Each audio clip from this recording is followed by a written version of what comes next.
8 proven strategies for dealing with misbehaving kids. Hey there, parents! Are you tired of your kids acting out, stealing, or using drugs? It's a tough situation, but don't throw in the towel just yet. Today, we're going to dive into 8 practical ways to manage those rebellious youngsters and get them back on the right track. First things first, stop blaming yourself.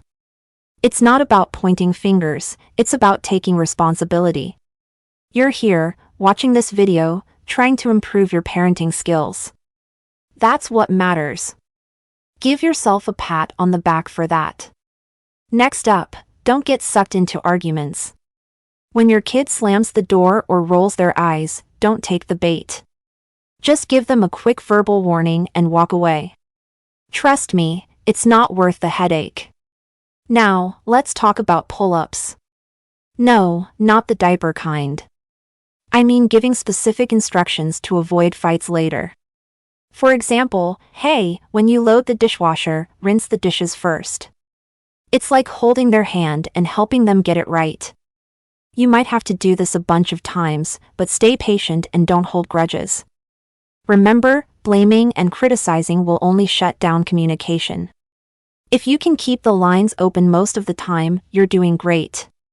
Another key point, don't take your child's behavior personally.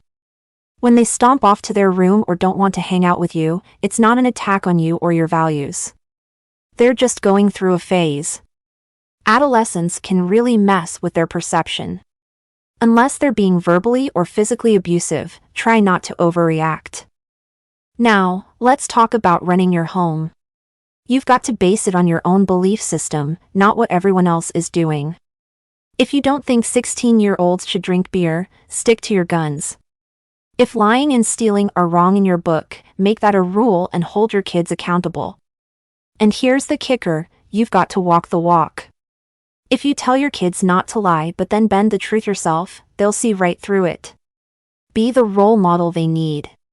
When your teen messes up, like missing curfew, don't go overboard. The goal isn't to punish, it's to teach. Ask them, what can you do differently next time? Help them come up with solutions and even practice what to say in tricky situations. But let's be real.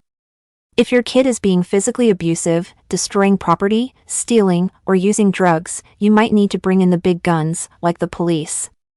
It's tough, but holding them accountable now could save them a lot of trouble down the road. The bottom line is, kids need to be held accountable for their actions. We've got to teach them how to behave, model it ourselves, and give consequences when they cross the line. It might not change them overnight, but it will force them to change their behavior. So, there you have it, 8 ways to manage those acting out kids. If you found this video helpful, give it a thumbs up and share it with a friend who might be struggling with their teen. And don't forget to subscribe for more parenting tips and tricks.